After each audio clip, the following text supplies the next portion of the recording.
저희가 발표 이런 거 시작하기 전에 몇 가지 또 공유드릴 내용들이 있는 것 같아가지고 말씀드리고 시작하면 좋을 것 같은데요. 특히 이제 기뻐할 만한 것이 드디어 제1회 한국 청년과학기술인위원회가 시작이 돼서 바로 이 파빌리온 전에 시작이 됐고, 또 우리 위원분들이 여기 다 같이 모여 계십니다. 따뜻한 박수로 그래서 우리 청년과학기술인위원회가 제가 볼 때는 앞으로 우리 청년과학기술인들의 아주 중요한 시딩 플랫폼으로 성장을 할 것 같고, 특히 다들 저기 그 기라성 같은 우리 위원분들이 오셔가지고 한 분 한 분씩 간단하게 소개를 좀. 네. 네. 아이고, 네, 안녕하세요. 저는 한국표준과학연구원 바이오분석그룹에서 선임연구원으로 일하고 있는 이다혜입니다. 네, 오늘 처음 이런 자리에 오게 돼서 너무 기쁘고 앞으로 열심히 활동하겠습니다. 네. 네, 안녕하세요. 저는 강원대학교 수학과 정달애 교수라고 합니다. 네, 김재경 교수님을 원래 이제 알고 있어서 너무 반갑습니다. 네, 앞으로 좋은 활동해서 좋은 결과 만들도록 하겠습니다. 감사합니다. 안녕하세요. 저는 포스텍 화학공학과에서 통합과정 대학원생 하고 있는 최지훈이라고 합니다. 이런 청년과학기술위원회 추진에 미래세대 위원분들이 정말 많은 도움을 주신 것으로 알고 있는데 정말 감사드리고 저희도 활동 열심히 하도록 하겠습니다. 감사합니다. 네, 안녕하세요. 저는 고려대학교에서 박사후 과정 하고 있는 이진원이라고 합니다. 네, 이렇게 좋은 자리 마련해 주셔서 감사합니다. 네, 안녕하세요. 저는 한양대학교 화학공학과에 재직하고 있는 김경학 교수입니다.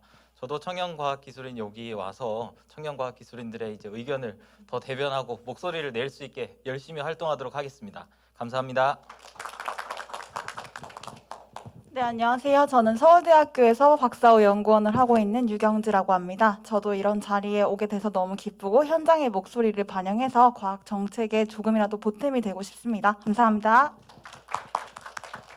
네, 고맙습니다. 제가 분명히 옆에 앉으라고 말씀드렸는데 다 또 의자 가져가서 지금 뒤에 앉아가지고 좀 그렇긴 한데, 앞으로도 좀 종종이 아니라 계속 같이 좀 모이면서 진행이 될 것 같고, 또 여기 교수님들이 일종의 멘토 역할을 또 우리 위원회 하시게 될 것 같고요. 그리고 오늘 또 특별히 업스테이지에서 우리 권순일 본부장님 와주셨습니다. 그 AI 분야에서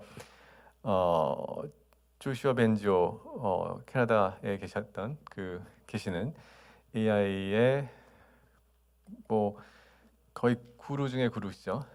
교수님의 일레멘트 AI라는 회사에서도 계셨고, 지금 한국에서 업스테이지라는 우리 AI의 가장 리딩하는 또 우리 회사의 중요한 역할을 맡고 계셔서 우리 따뜻한 박수로 또 권 박사님.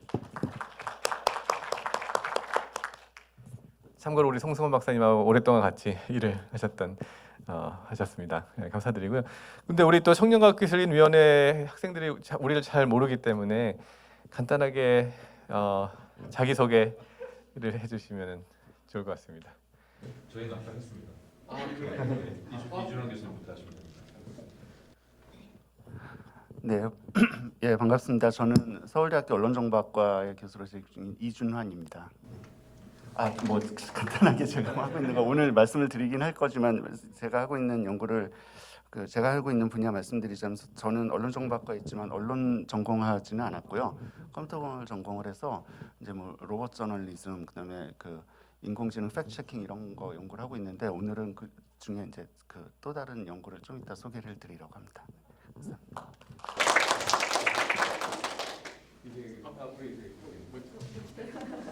네, 안녕하십니까. 저는 현재 카이스트의 기술경영학부의 초빙 교수로 와 있는 김미리라고 합니다.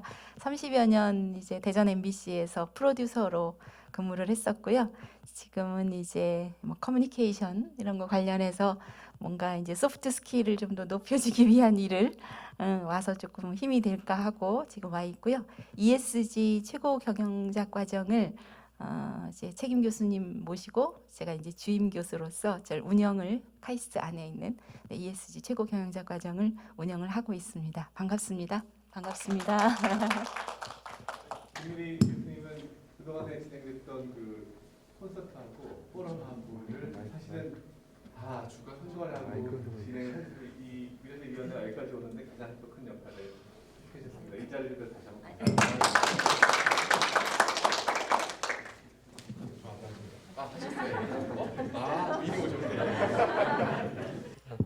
네, 안녕하십니까. 저는 카이스트 수리과학부 그리고 IBS 생명수학그룹의 김재경이라고 하고요. 저는 수학을 이용해서 여러 생명 시스템을 연구하고 있는데요. 그 중에서도 저희 수면 그리고 저희가 규칙적으로 생활하는 서케디안 클락, 저희 뇌 속에 있는 시계 이런 것들을 주로 연구하고 있습니다. 네. 다 하셨군요. 네, 감사드리고요. 그래서 앞으로도 우리 청년과학기술인 위원회 우리 위원분들하고 또 미래세대위원회 위원분들하고 계속 또 잘 여러 가지 함께 하게 될 거를 기대를 많이 하고요. 예, 다음번에는 앞에 앉아야 돼요. 예, 그렇게 하고 오늘은 이제 그동안에 사실은 코로나 때문에 오랫동안 같이 못 뵈서 많이 아쉬웠었는데 그래도 조금 상황이 나아지고 있는 것 같고 또 다음 주 월요일부터는 다 또 이제 거의 일상으로 들어가는 것 같더라고요. 그래서 그 내부에서 마스크만 안 쓰고 이제 뭐 제한이 다 풀리기 때문에 이제 조금 예전대로 진행할 수 있게 돼서 굉장히 기쁘고요. 오늘 특별히 우리 이준환 교수님하고 권순일 본부장님 모시게 돼서 굉장히 기쁘게 생각을 하고 굉장히 궁금 많이 했었는데 계속 늦춰져가지고 이제 오늘 뵙게 돼서 보게 돼서 굉장히 기대가 됩니다.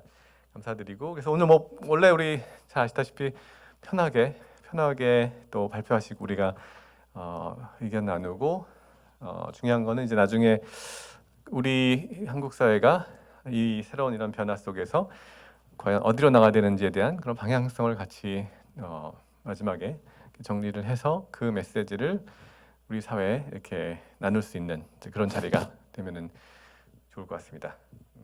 그렇게 됐고 우리 미래세대 위원회 운영 관련해서 지난번에 스케줄링 쭉 한번 다 하긴 했는데 한번 스케줄 쭉 다시 한번 봐주시고 6월달 저희가 6월달에 6월 10일인 걸로 알고 있고요.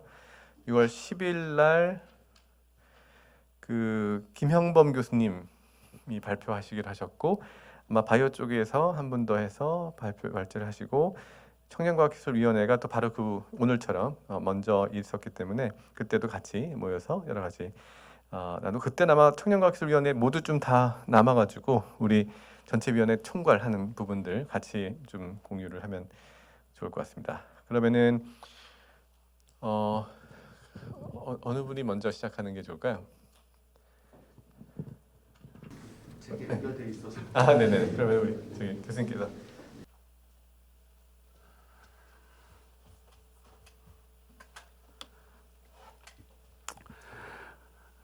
네, 반갑습니다.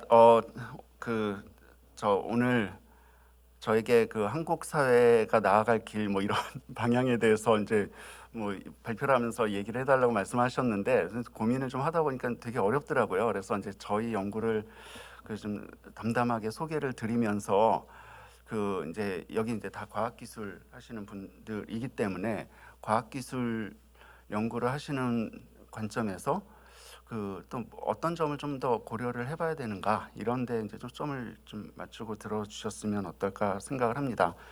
그래서 아까 소개드린 대로 인사드린 대로 저는 이제 서울대학교 언론정보학과에 있고요. 이제 그 원래 제가 했었던 전공은 그 컴퓨터 사이언스 중에서 휴먼 컴퓨터 인터랙션이라는 거를 했습니다. 그래서 그 연구를 쭉 해오고 있는데 주로 하는 연구가 주로 이제 인포메이션 비주얼리제이션, 소셜 컴퓨팅, 그러니까 뭐 소셜 빅데이터 수집해서 분석하고 이런 그런 것 좀 하다가 이제 아무래도 언론정보학과에 있다 보니 한 몇 년 전부터 로봇 저널리즘이라고 알고리즘이 기사를 자동으로 작성하는 그런 연구를 수행을 했어요. 그러다가 이제 또 다른 가지로는 요즘 또 팩트 체킹이 굉장히 그 중요해져서 그 저희 서울대에서 하고 있는 SNU 팩트 체킹 시스템을 이제 저희가 만들었는데 이제 그거는 전문가들이 하는 그 팩트 체킹이잖아요. 그래서 알고리즘이 하는 팩트 체킹 그런 연구들을 하고 있습니다. 근데 아니, 제가 그래서 오늘 그 소개를 드리려고 하는 거는 인공지능과 대학이라는 주제로, 그러니까 저희가 하고 있는 또 다른 연구 토픽인데 거기에 대해서 이제 소개를 좀 드리도록 하겠습니다. 자, 먼저 동영상 짧게 한번 보실게요. 한동안 로봇하면 생각나던 동영상이죠. 지금도 많이 공유되고 있는데 보스턴 다이내믹스의 휴머노이드 로봇입니다. 직립 보행을 하고 때려도 넘어지지 않고 점프도 하고 공중제비도 돌고 계단도 자연스럽게 올라가죠. 그래서 우리가 로봇의 기술 수준에 굉장히 놀랬던 기억이 있습니다.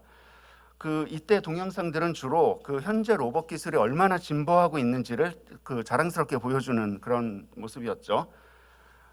근데 사람들이 여기서 좀 아까 보셨던 것처럼 로봇을 때리고 괴롭히는 모습에서 뭔가 좀 동정심, 측은함 이런 것도 느끼고 여러 가지 감정들을 가졌던 걸로 기억을 합니다.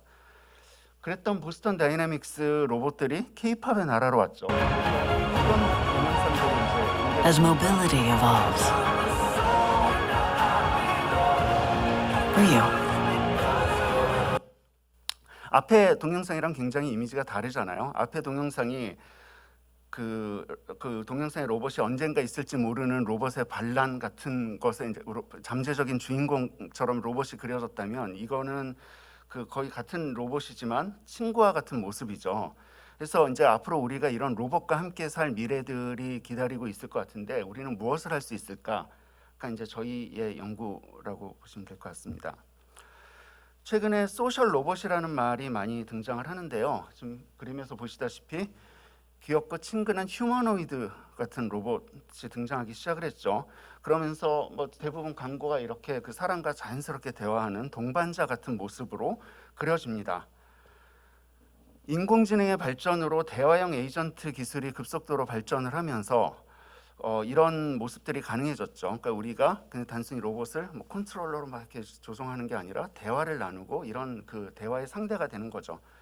그래서 기계적인 기능성을 넘어서 앞에 동영상들이 보여줬던 게 이제 처음에 동영상이 기계적인 기능성을 소개를 했다면 이 컨버세이셔널 에이전트의 대화 능력이 로봇의 중요한 기능이 되고 있습니다. 그래서 제가 전공하는 이제 HCI에서는 기계와 사람 사이의 인터랙션을 연구하는데 그 기계와 대화는 어떻게 할 것인가 이게 이제 제가 최근에 가지고 있는 관심사입니다. 그래서 이전에 로봇 혹은 AI 연구가 주로 알고리즘과 기계적 기능의 향상에 초점이 맞춰져서 개발되었다면 당연히 너무 중요한 부분이죠. 지금은 로봇과 사람 사이의 사회적 관계를 만들어내는 방향으로 연구 관심사가 조금씩 이동하고 있다라는 것이죠. 저는 제가 속해 있는 언론정보학과 학생들한테 그런 얘기 많이 하는데요. 언론정보학과라는 데가 기본적으로 커뮤니케이션을 연구하는 곳이고 커뮤니케이션에는 항상 대상이 있어야 되죠. 대상은 항상 사람이었어요. 1대1의 대화 혹은 1대 다의 대화 혹은 컴퓨터를 매개한 대화 혹은 미디어를 매개한 대중과의 대화 전부 다 디아더 엔드에는 사람이 있는 거죠. 하지만 앞으로는 그 디아더 엔드에 사람이 아니라 로봇 혹은 인공지능이 있을 가능성이 굉장히 높다. 이런 얘기들을 좀 자주 합니다. 그래서 앞으로 사람이 로봇을 마주할 가능성이 점점 커짐에 따라 로봇과 사람 사이의 관계가 중요해지고 있는데 그 로봇을 사람에게 어떠한 존재로 자리매김해야 될까 이런 게 매우 중요한 연구 토픽이 되었고요. 제가 이제 하고 있는 HCI 분야에는 오래전부터 휴먼 로봇 인터랙션이라는 분야가 이제 있었는데 그쪽에서 이제 이런 연구들을 계속 수행하고 있었던 거죠. 그래서 이 분야에서도 초창기에는 이제 기술, 기능 이런 쪽에 이제 초점이 맞춰지다가 지금은 사회과학자들이 또 굉장히 많이 들어와서 이 사회적 관계를 어떻게 만들 것인가 이런 연구들을 하고 있습니다. 최근에는 AI의 중요성이 점점 커져서 휴먼 AI 인터랙션이라는 용어도 생겨났고요. 그래서 휴먼 AI 인터랙션이 휴먼 로봇 인터랙션을 포괄하는 그런 느낌도 드는데 어쨌든 이런 연구에서는 좀 사회과학적인 시각이 좀 더 필요할 것이다라는 겁니다. 근데 이런 생각이 아주 오래된 건 최근에 나온 건 아니고요. 이 분야 연구자들에게 굉장히 잘 알려진 카사라는 그 용어가 있는데 이건 컴퓨터사 소셜 액터스라는 뜻인데요. 사람들이 컴퓨터를 사용을 할 때 지금은 AI나 로봇으로 얘기하지만 당시에는 이제 컴퓨터를 이야기를 했는데 컴퓨터를 사용할 때 컴퓨터를 사람처럼 대하고 사람과 사람 사이에 사용하는 사회적 행위를 그대로 적용한다 이런 이론입니다. 그래서 이런 것에 맞춰서 이제 여러 인터페이스들이 초기 인터페이스들이 설계가 되어 왔는데 지금 이제 로봇과의 대화, 그 대화형 에이전트와의 대화 같은 데에서도 이런 것들이 적용이 되고 있습니다.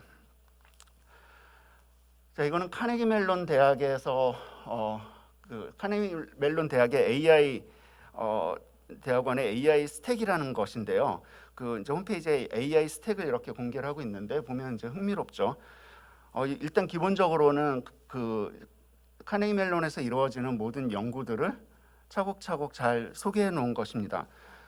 이제 AI가 가능하게 되려면 기본적으로 이제 논리적인 컴퓨팅 구조에 대한 이해가 있어야 되겠죠.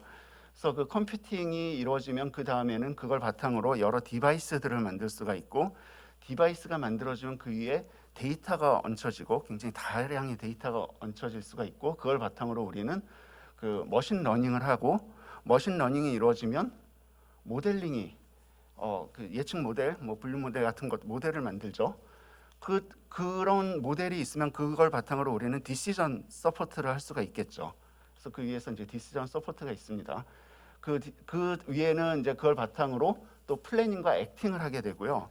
가장 위쪽에는 이제 두 개의 스택이 있는데 완전 자동화로 가거나 아니면 사람과 AI가 인터랙션, 상호작용하는 그 모델로 가는 거죠. 그래서 사실 이게 이제 AI 연구에서 모두 한쪽 축에는 다 윤리적인 문제들이 있네요. 그래서 이 모든 것들이 다 AI가 발전하는데 굉장히 중요하지만 우리가 흔히 AI라고 얘기를 하면은 이 아래쪽에 있는 기술에 초점을 많이 맞추고 있습니다. 그러나 사람과 로봇 간의 인터랙션이 이루어지는 영역은 요 위쪽이죠. 그 테슬라의 자율주행 자동차가 굉장히 그 좋은 기술을 가지고 있어도 결국에 이제 운전자와 인터랙션하는 그 상황이 매우 중요하기 때문에 거기에 대한 설계를 어떻게 해야 되느냐가 이제 중요한 이슈가 된다라는 겁니다. 그런데 지금 현재 우리가 그 접하고 있는 AI 무엇을 검색하시겠습니까? 강남구 선릉로, 충청북도 청주시 서원구 황동면 황동리. 아니 충청도가 아니고 청담동. 좀 더 명확하게 말하십시오. 강남구 청담동. 서울특별시 강남구 청담동 탐색하시겠습니까? 예. 좀 더 명확하게 말하십시오. 예. 좀 더 명확하게 말하십시오. 얼마나 더 명확하게 얘기를 합니까? 예. 좀 더 명확하게 말하십시오. 네. 예스. 좀 더 명확하게 말하십시오. 예. 예. 좀 더 명확하게 말하십시오. 예. 네, 뭐 예능이기 때문에 많이 그 좀 우스꽝스럽게 편집을 했을 수도 있겠지만 뭐 사실 이 비슷한 문제들을 우리 주위에서 종종 겪곤 하죠. 그래서 지금 이 AI는 보면 그 사람이라고 간주하면 매우 사회성이 떨어지는 그런 AI인 것 같아요. 근데 사실은 이 정도 수준은 아니죠. 그러니까 아마 다 아실 텐데 구글 듀플렉스 같은 경우에는 이 정도까지 가능을 했습니다. 왼쪽이 AI가 사람에게 Hi, I'm calling to book a women's haircut for a client. I'm looking for something on May 3rd. Sure, give me 1 second. Sure, what time are you looking for around? At 12 p.m. We do not have a 12 p.m. available. The closest we have to that is a 1:15. Do you have anything between 10 a.m. and 12 p.m.? Depending on what service she would like. What service is she looking for? Just a woman's haircut for now. Okay, we have a 10 o'clock. 10 a.m. is fine. Okay, what's her first name? The first name is Lisa. Okay, perfect. So I will see Lisa at 10 o'clock on May 3rd. Okay, great. Thanks. Great. Have a great day. Bye. 자, 앞에 AI와는 다르게 굉장히 자연스럽잖아요. 그래서 무엇이 이렇게 자연스럽게 만든 것일까? 뭐 이것도 사실 데모를 위해서 좀 튜닝한 것처럼 보이긴 하지만 이 정도 수준이 가능해지고 실제로 이제 많이 국내에서도 이런 서비스들을 이제 도입을 하고 있죠. 구글 듀플렉스가 무한도전의 사례보다 나은 점, 뭐 일단 기술이 뛰어난 것 같습니다. 사람 말 잘 알아듣고 사람처럼 말하고 굉장히 자연스럽게 사람처럼 말하고. 그런데 우리가 또 여기에서 무엇이 사람처럼 얘기하는 것인가를 파고 들어가 보면은 뭘까요? 자연스러운 톤, 발음, 뭐 잘 모르겠어요. 그러니까 여러 가지가 있겠죠. 근데 여기 이제 토레이, 퍼슬, 키슬러들은 이 연구는 여기에서 이제 링귀스틱 마커라는 것의 중요성에 대해서 이야기를 합니다. 우리는 평소에 얘기할 때 저도 좀 얘기하다가 잠깐 생각을 할 때 이런 거를 쓰고 뭐 여러 가지 이제 링귀스틱 마커들을 사용을 하잖아요. 그런데 우리가 접하는 AI들은 말을 하지만 사실은 그건 텍스트를 그대로 읽어주는 거죠. 그렇기 때문에 마치 구어체처럼 느껴지지만 구어체처럼 보이지만 실제로는 문어체랑 다를 바가 없는 그런 거죠. 자, 그래서 이런 추임새가 대화를 좀 더 사람답게 만드는데 연구자들은 링귀스틱 마커들을 사용을 해서 디스커스 마커가 있는 것, 디스커스 마커가 없는 것, 그다음에 해칭이 있는 것, 없는 것 이렇게 이제 2x2 조건을 만들어서 실험을 했어요. 그래서 이제 이 레시피를 알려주면서 베이킹을 도와주는 로봇에 이 링귀스틱 마커를 섞었는데 뭐 예를 들어 지금 여기 있는 것처럼 맨 앞에 있는 얘는 그냥 링귀스틱 마커가 전혀 없는 거고 디스커스 마커가 사용된 얘는 basically just 뭐 이런 게 이제 들어간다든지 뭐 kind of just like 사실 이제 불필요한 내용들이 이제 섞여 들어간 거죠. 이런 조건을 부여를 했더니 연구의 결과 링귀스틱 마커가 사용된 것들이 신뢰도와 이 라이킹 오브 헬퍼 이런 것들은 나중에 이 로봇의 지속 사용 의도 이런 데 영향을 미치는데 그런 것들이 높아졌다라는 연구 결과를 보여주었습니다. 그래서 제가 오늘 얘기하고 싶은 거는 이제 앞으로가 아니라 지금까지 우리가 AI, 딥러닝, 빅데이터 이런 얘기를 들으면 이런 그래프들 많이 보고 이런 강의들을 많이 들었을 텐데 그게 아니라 이 만화에서 보이는 것처럼 로봇이 사람과 어떻게 대화를 나눌 것인지를 이야기를 하고 싶습니다. 사실은 둘 다 로봇입니다. 이 만화 아시는 분도 있을지 모르겠지만 굉장히 어드밴스된 로봇과 좀 전통적인 로봇인 거죠. 자, 그래서 그러면 저희 연구를 소개를 드리려고 하는데요. 일단 저희 아까 이제 설명드리면서 로봇 저널리즘에 대해서 소개를 했었는데 그거부터 소개를 드리도록 할게요. 이게 저희가 이제 거의 처음에 만든 로봇 저널리즘 알고리즘인데 특정한 날짜에 경기를 선택을 하고 기사 생성을 누르면 실시간으로 데이터를 수집을 해서 분석을 해서 기사를 작성을 합니다. 근데 이제 이 기사는 이게 이제 실제로 작성된 기사인데요. 한 보통 2,200자에서 2,500자 정도 되는 기사를 생성을 하고요. 기사를 생성하기 위해서는 뒤에서 굉장히 많은 데이터 분석 작업이 필요하죠. 그래서 각각의 플레이가 경기에 영향을 미쳤는지 안 미쳤는지 얼마나 중요한지 이런 것들을 다 계산을 합니다. 이 연구는 이제 다른 쪽에도 적용이 됐는데 이건 증시 기사를 만드는 사례인데요. 이제 좀 이따 보시겠지만 여기에서는 한글 기사만 만드는 게 아니라 중국어 기사도 동시에 만들어요.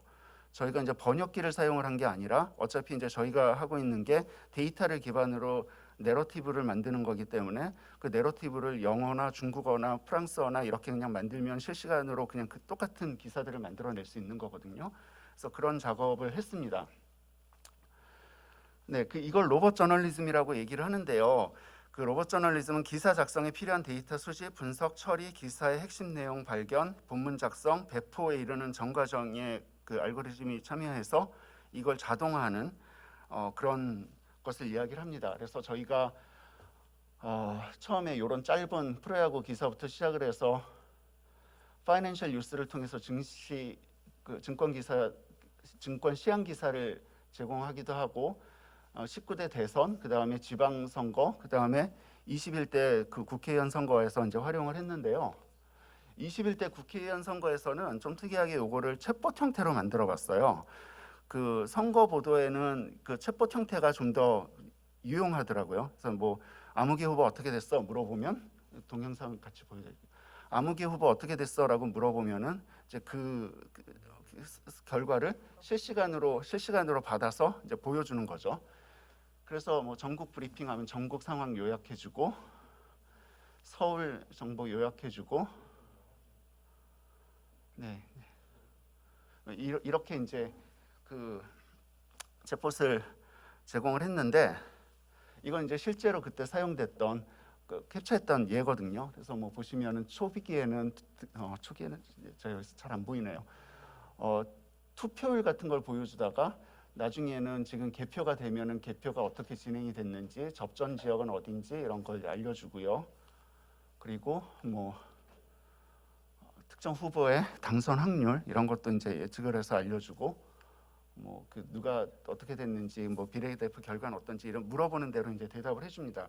근데 여기서 이제 흥미로운 일이 있었는데, 이거는 제가 잘 아는 그 연대 교수님이 페북에 포스팅을 하시는 건데, 그 배경을 말씀드리자면 저희 서버가 접속자 폭주로 몇 시였죠? 11시경에 다운이 됐어요. 그랬더니 홍준표, 김부겸 왜 대답을 안 해? 너 자니? 나도 졸려? 나리야 일어났어? 저 오타죠. 그 아이민 일어나시라고 이제 심지어 고쳐주기까지 하십니다. 그래서 이제 계속 이렇게 얘기를 하세요. 그러다가 저희가 이제 서버를 살렸죠. 그랬더니 홍준표 그랬더니 대답을 해주니까 이제 일어났구나라고 얘기를 하십니다. 이건 아까 앞에서 제가 말씀드렸던 카사와 굉장히 부합하는 얘기잖아요. 이게 그 당연히 AI라는 거 너무나 잘 아실 텐데, 그 이걸 쓰면서 굉장히 사람과 사람 사이의 인터랙션을 여기에 적용을 한다라는 거죠. 그래서 그 일단 첫 번째로 이제 저희가 이 연구를 통해서 대화형 에이전트를 이용을 해서 효과적인 뉴스 전달이 가능하구나. 그리고 개인화된 정보를 전달하면 이제 좀 더 이제 친밀한 커뮤니케이션을 만들어낼 수 있다. 그런 것들을 이제 좀 파악할 수 있었습니다. 그래서 친밀한 커뮤니케이션은 굉장히 의미가 있는데 그 시스템의 지속 사용 의도나 신뢰나 이런 데 굉장히 큰 영향을 미치거든요. 네, 그래서 이제 또 다른 연구를 소개해 드릴 건데요. 이거는 설문조사를 하는 챗봇입니다. 친밀한 대화가 어떻게 대화의 질을 높여줄 수 있는지를 좀 살펴보고 싶었어요. 그래서 설문조사에 챗봇을 활용해 보기로 했습니다. 너무 잘 아시다시피 그 우리가 웹 온라인 서베이는 에피션시는 굉장히 높지만 데이터 퀄리티는 항상 낮죠. 사람들이 랜덤 클릭 같은 거 많이 하고 그러니까. 반면에 페이스 투 페이스나 그 면대면이나 전화로 하는 설문은 품질이 높습니다. 하지만 트레이드오프가 있죠. 그 에피션시가 낮을 수밖에 없어요. 그래서 저희가 관심을 가졌던 거는 에피션시는 높이면서 퀄리티는 높여줄 수 있는 방법이 없을까. 그래서 그거를 챗봇으로 한번 대체를 해보자. 그래서 챗봇이 사람처럼 계속 이제 설문 질문을 물어보면은 그 데이터 퀄리티가 얼마나 높아질까 이런 거를 이제 관심을 가졌어요. 그래서 그 샘플 설문으로는 10대들의 인터넷 중독 설문 문항을 이제 질문을 했고, 컨디션이 챗봇과 웹 두 개로 이제 나눠서 그 이제 조건을 만들었습니다. 그런데 챗봇은 필연적으로 좀 캐주얼한 톤으로 얘기를 하게 될 테니 서베이와는 달리 캐주얼 톤하고 포멀한 톤으로 이제 또 나눠서 2x2 조건을 만들었어요. 그래서 이제 캐주얼 톤과 포멀한 톤의 예는 이제 이런 거죠. 네, 그래서 그 조사를 해봤더니 친근한 말투는 챗봇에서 굉장히 크게 효과가 그 나타나고 웹에서는 오히려 효과가 떨어졌다. 그래서 이제 데이터 퀄리티에 영향을 미쳤다라는 거죠. 그래서 이지 오브 유즈 변인에서는 모두 차이가 나타나지는 않았지만 퍼스테이브드 인조이먼트에서는 대화 스타일의 주효과가 나타났다. 그러니까 이제 이걸 사용하는 이렇게 설문조사임에도 불구하고 대화를 나누는 것이 좀 즐거웠다라는 것입니다. 그래서 챗봇이 전반적으로 이제 데이터 퀄리티를 여기 이제 보시다시피 데이터 퀄리티를 높여주는 것으로 확인이 되었습니다. 그래서 이 연구를 좀 정리를 하자면 챗봇은 정량적 조사 데이터를 수집하는 새롭고 유망한 방법이 될 수 있다. 그리고 상호작용이 사용자 참여를 촉진하고 결과적으로는 좋은 품질의 데이터를 만들어낼 수 있었다라는 거고요. 근데 이것만으로 끝나는 게 아니라 대화 상대와의 관계성을 고려하여 적절한 대화 스타일을 도입하는 것이 중요하다. 그래서 사실 오늘 소개를 드리진 않는데 저희가 그 이후에 수행했던 다른 연구에서는 그 건강 데이터를 수집을 하기 위해서 챗봇을 활용을 했는데 그때 건강 데이터 수집하는 챗봇의 그 페르소나를 자기와 가까운 사람으로 설정을 해봤어요. 그래서 예를 들어서 아버지가 그 연락한 아버지가 데이터를 계속 입력을 하셔야 되는데 챗봇의 어투를 딸의 어투로 만들어서 이제 계속 질문하는 거죠. 아빠 지금 뭐 기록하셨어요? 막 이런 이제 계속 이런 식으로 그 동영상을 보시면 재밌을 텐데 저희 그 여학생이 그 이제 졸업한 학생이 그 실험을 했는데 보니까 그 집의 어투는 아버지를 아뿌라고 부르더라고요. 그래서 계속 아뿌 막 이러면서 이제 그 데이터 입력해 주세요 막 그러면 이제 입력을 하는 거예요. 그런 경우에 이제 데이터 퀄리티가 높아진다는 그런 결과도 있었습니다. 그래서 관계성을 만들어내는 것이 중요하다라는 거죠. 자, 그렇다면 이 AI는 우리 그냥 사람들 사이에 끼어들어서 어떤 역할을 할 수 있을지, 지금까지 앞에서 보여드렸던 건 1대1 AI와 1대1의 커뮤니케이션만 얘기를 했는데 여러 사람의 커뮤니케이션에 AI가 들어가면 어떨까 이런 생각을 좀 해본 거죠. 그래서 이 배경에는 저런 게 있었는데요. 저희가 교수 카톡방이 있는데 점심을 먹으러 갈 때 항상 가장 주니어 선생님들 오늘 점심 같이 드실래요? 이런 걸 물어보세요. 주니어 교수 입장에서는 그게 얼마나 귀찮겠어요. 그래서 그 시니어 교수님께서 해주셔도 되는데, 그래서 항상 드는 생각이 저런 거는 AI가 해줘도 되지 않나? 시간 되면은 AI가 물어봐주면 되는데 뭐 이런 생각을 했었죠. 그래서 이제 그 여러 사람이 모여 있는 단톡방에 그 AI가 들어가면 어떻게 될까라는 걸 한번 그 연구 주제로 삼아봤습니다. 그래서 그 여기에서는 AI가 토론을 모더레이션 할 수 있느냐에 대해서 이제 연구를 해봤고요. 이런 카톡방 같은 단톡방 같은 그 그룹 챗의 문제점은 몇 가지가 있죠. 첫 번째로는 uneven participation. 누구는 많이 참여하고 누구는 그냥 그 러커라고 하는 그 프리라이더 같은 사람들이 생겨나죠. 두 번째는 오거나이제이션의 이슈죠. 이메일 같은 경우에는 이렇게 이제 스트럭처드된 그 형태로 메일을 보여줄 수 있지만 그 대화방은 여기 보시는 것처럼 그냥 줄줄줄 쓰여 있기 때문에 메시지가 많이 오고 가는 단톡방에서는 한 1시간만 잠깐 딴짓하다가 들어가도 이제 대화의 흐름을 놓치는 경우가 있죠. 그래서 요즘은 특정한 메시지에 답글 달고 이런 기능들을 다 제공을 하잖아요. 그래서 unthreaded 된 문제들이 있습니다. 그리고 또 하나는 타임 매니지먼트인데 어떤 사람은 너무 말을 많이 하고 그래서 안 끝나고, 그래서 어떤 사람은 말을 잘 안 하고, 이제 이건 앞에 그 러커 문제와 또 이제 연결이 되는데, 그렇기 때문에 그런 것들을 매니지먼트 해야 될 필요가 있다. 그래서 이게 모더레이션이 사실 하는 가장 주된 기능 중에 하나죠. 그래서 저희는 이제 결과부터 말씀을 드리자면 이런 챗봇을 만들었는데, 일단 타임 매니지먼트 하는 거, 그 다음에 말을 안 하는 사람들에게 말을 하라고 이제 재촉하는 것, 그 다음에 그 전체 의견들을 요약해서 보여주는 것, 그 다음에 오거나이즈해서 보여주는 것과 요약해서 보여주는 것, 이제 이런 식의 기능들을 만들어 봤습니다. 그래서 이것도 지금 아마 잘 안 보이실 것 같은데 동영상을 좀 보여드리면요, 이 과제는 뭐였냐면 뒤에 태스크가 설명이 나오는데 몇 가지 이제 태스크를 주고 그 태스크와 관련해서 사람들이 디스커션을 하는, 그래서 결과를 만들어내는 그런 태스크를 줬어요. 그래서 여기 보면은 이제 그 막 이런 여러 이야기가 나오는데 너무 빠르고 작아서 잘 안 보이네요. 그냥 넘어갈게요.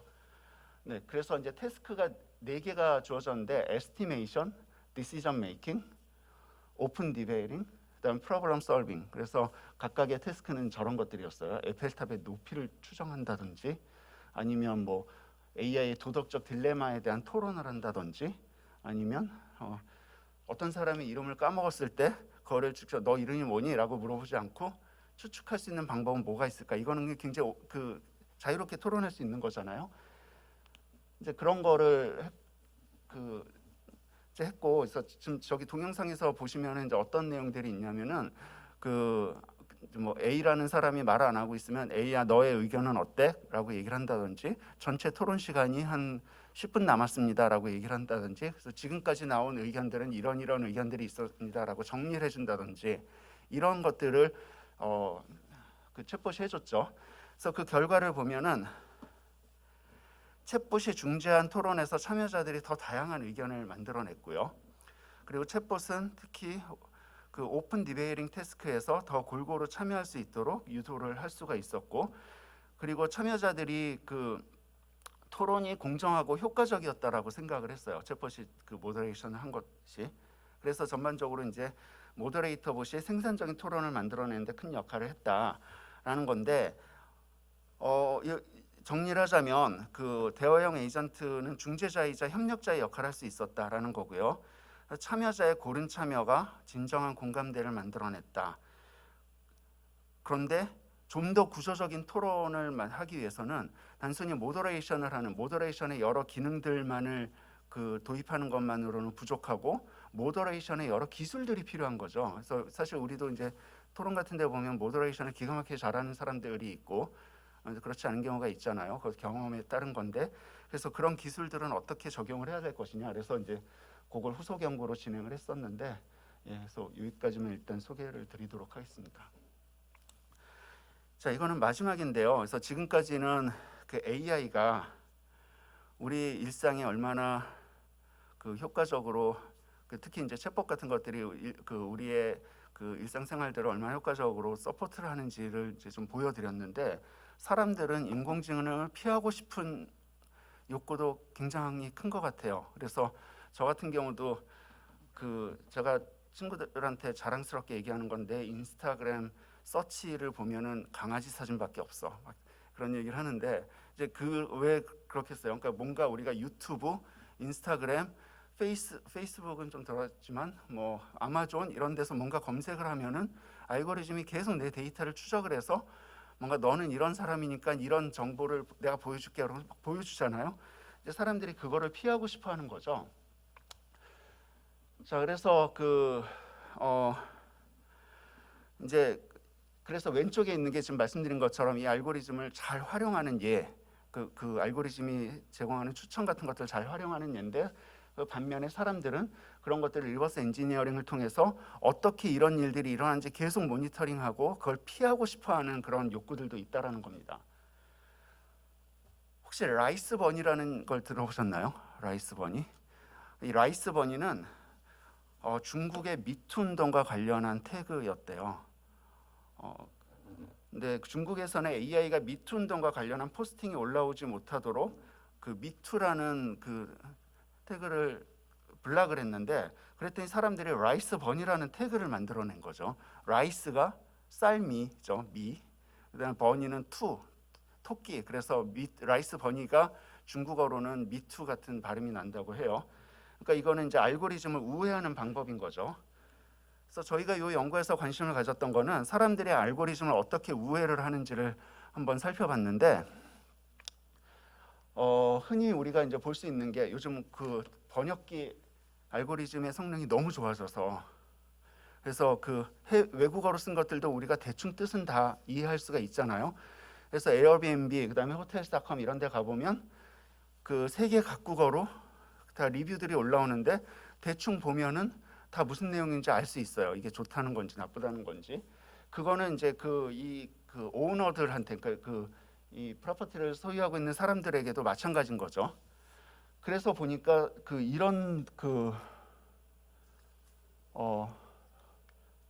보이시나요? 이런 메시지들이 올라오기 시작을 합니다. 여기 보면은 제가 좀 읽어드릴게요. 4월 호수기가 없어서 뭐 읽기도 되게 어려운데 막 이상한 단어를 막 섞어 넣어가지고 번역기가 번역을 못하게 만드는 거죠. 그래서 이거는 번역기가 번역을 못하고 아래 있는 거는 샤워 호스기가 이걸 이제 저희가 트랜슬레이션을 한번 해본 건데 한국어로 샤워 호스기가 없어서 매우 불편함, 물도 어떻게 조절하라는 건지, 같이 묵은 여자들이 마리화나인지 담배인지 피워서 괴로웠다. 뭐 이거를 이렇게 쓰면은 당연히 이제 번역이 되는 거죠. 그래서 사람들이 이런 에어비앤비 사이트 같은 데 보면 이렇게 번역이 안 되는 글들을 엄청나게 많이 올리기 시작을 했어요. 그래서 저희는 이제 여기에서 사람들이 왜 암호화된 리뷰를 작성을 하는지, 그리고 그러기 위해서 어떤 전략을 사용을 하는지, 그리고 사람들은 암호화된 리뷰를 어떻게 인식하는지를 좀 살펴봤습니다. 첫 번째로 암호화된 리뷰를 작성하는 이유는 뭐 이렇게 네 가지로 크게 나눌 수가 있는데, 당연히 아까 라이스 버니 이런 것처럼 센서링을 피하기 위해서, 그 다음에 릴레이셔널 버든을 피하기 위해서, 릴레이셔널 버든이라는 거는 에어비앤비 주인과 내가 오프라인에서 만날 수가 있는데 내가 얼굴도 봤는데 그 나쁜 악평을 쓰면 좀 미안하잖아, 뭐 이런 마음인 거죠. 그다음에 뭐 레퓨테이션을 관리하기 위해서, 그다음에 어센틱 인포메이션을 제공해서 트러스트워시한 리뷰 커뮤니티를 만들고 싶다라는 욕구도 있는 겁니다. 그래서 이런 이유로 이제 암호화된 리뷰를 작성한다라고 얘기를 해요. 전략을 보면 또 더 재밌는데, 첫 번째 거는 형태론적인 변형.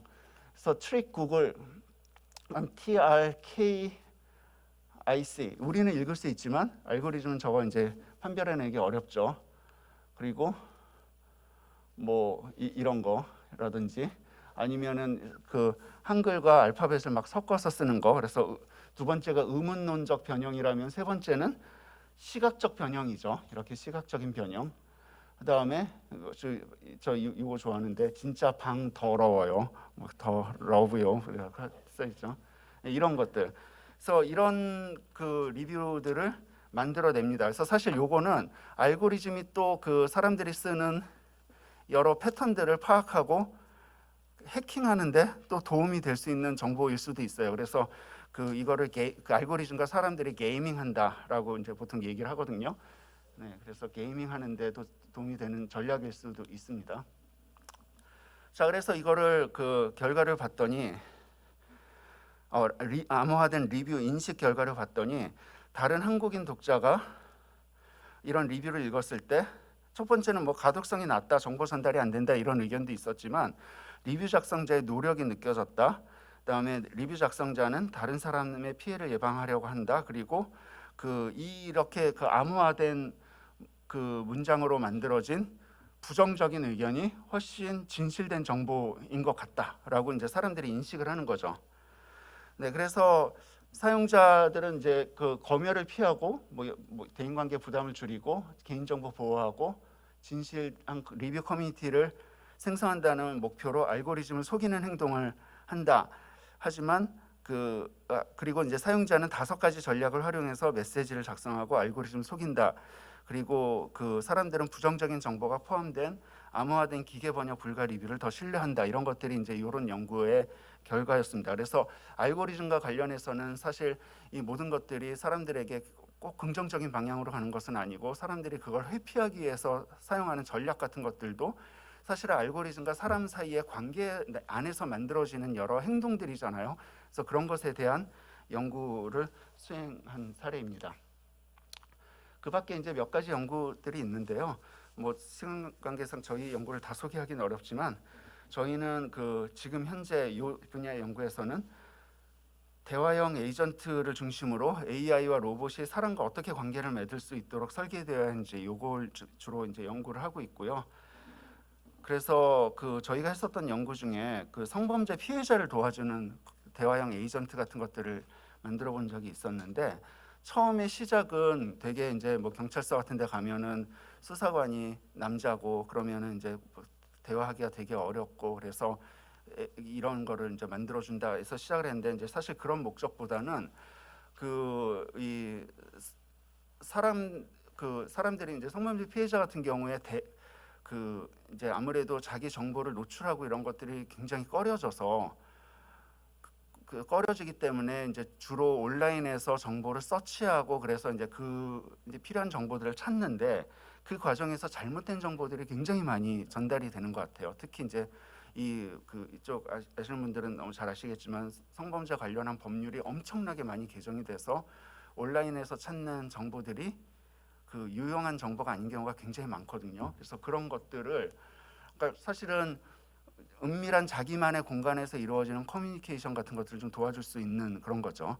그래서 사실 우리가 이제 진실된 대화를 할 때 우리 사람과 사람 사이에 진실된 대화를 할 때 친밀감을 좀 더 높이고 이러기 위해서는 보통 셀프 디스클로저가 되게 중요하다라고 얘기를 하잖아요. 그래서 자기가 어떤 사람인지 좀 더 얘기하고 속마음을 얘기하고 그럼 더 친밀해지고 가까워지고 더 깊이 있는 대화를 나누게 되죠.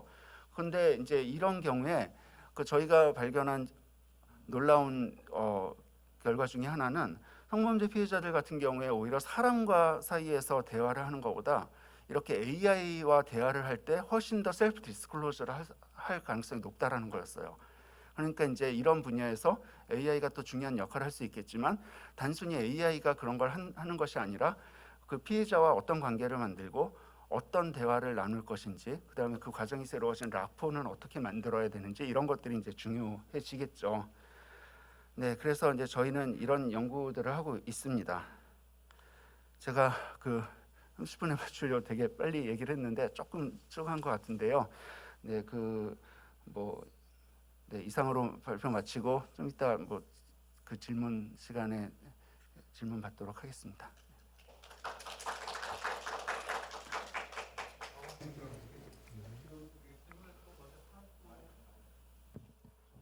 교수님 발표 잘 들었습니다. 아까 마지막에 보여주신 거 AI를 속이는 표현들 네네. 그것도 조사해 놓은 것처럼 이렇게 많이 알려지면 그걸로도 또 학습을 시킬 수 있잖아요, AI를. 네, 맞습니다. 네. 그러면 저런 기술도 계속 발전해 나가야 되는 건가요? 네, 아마 사람들은 이제 계속 그래서 이제 제가 아까 게이밍이라고 말씀드렸는데 알고리즘이 이런 패턴들을 파악을 해서 그걸 또 이제 계속 학습을 해서 발전시키면은 사람들은 또 다른 방법들을 찾아내겠죠. 그럼 또 알고리즘은 그걸 바탕으로 또 개선이 될 거고 계속 이런 일들이 일어날 것 같습니다. 캡차라고 잘 아시죠? 그래서 캡차를 만든 사람이 이제 저랑 같이 박사 과정에 있었던 당시는 이제 박사 과정 학생이었고 지금은 그 학교 교수인데 그런 얘기를 하더라고요. 그래서 캡차를 만들었더니 자기가 굉장히 죄책감을 느꼈대요. 너무나 많은 사람들이 엄청나게 많은 시간을 캡차를 푸는데 소비를 하고 있는 거잖아요. 그런데 중국에 캡차를 푸는 공장이 생긴 걸 알고 그 사람들을 다 모아서 캡차를 전문적으로 풀고 그거를 학습용 데이터로 만드는 그런 데가 생겼다고 하더라고요. 그래서 그러면서 자기가 죄책감을 덜었다고. 그러니까 이제 이런 식으로 계속 알고리즘이 발전하면 사람이 이걸 깨려고 노력하고 또 알고리즘 그거를 또 이제 어떤 막으려고 하고 이제 계속 발전을 하겠죠, 그렇게.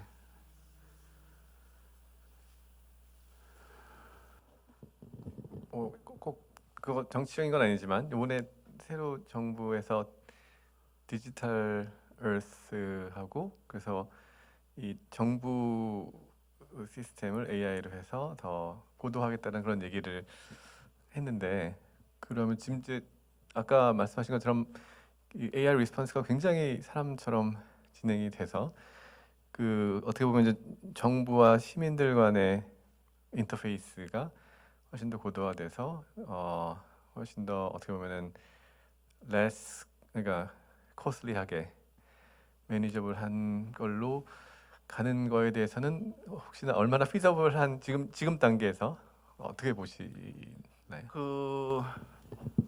제 생각에 완전히 너무나 자연스러운 대화를 통해서 고충을 해결하고 이런 것들은 어렵겠지만 이제 신문고 같은 형식으로 계속 데이터를 수집하고 이런 것들은 충분히 가능할 거라고 생각은 하거든요. 근데 그것도 어느 정도 레벨에서 할 수 있을지에 대한 문제가 있긴 하지만 그래서 그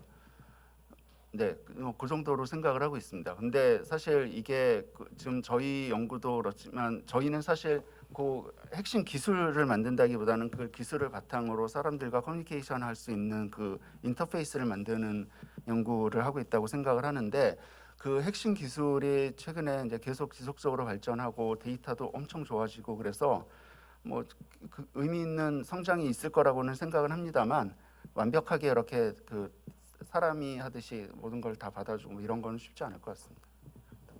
당분간 좀 스테이지 쪽에서 좀 더 잘 말씀해 주실 수 있지 않을까 생각을 합니다. 그럼 혹시 저 러닝을 할 때 이런 대화 뭐 챗봇을 만들거나 이런 것들을 만들려면 그 러닝의 소스들은 뭐 그냥 저희가 일반적으로 나누는 대화들을 그냥 넣어주는 건가요? 아니면 네, 그게 사실 그 굉장히 어려운 부분 중에 하나인데 원래는 이제 말씀하신 것처럼 모든 데이터를 통해서 학습을 해서 뭘 만들어야 되는데 그러기에는 우리가 모을 수 있는 데이터의 양이 항상 너무 부족하거든요. 근데 최근에 보면은 뭐 버트나 뭐 GPT-3 뭐 이런 것들은 엄청나게 많은 데이터를 학습을 해서 그 기본적으로 빅 모델을 만들어 놓고 있기 때문에 요즘 쓰이는 방법은 도메인 스페시픽한 좀 상대적으로 작은 사이즈의 데이터를 그 프리트레인된 모델에 얹어서 그 튜닝해서 사용하는 방법 그런 방법을 좀 주로 씁니다. 그래서 저희가 그 성범죄 피해자 그 저거 할 때는 사실 저 연구가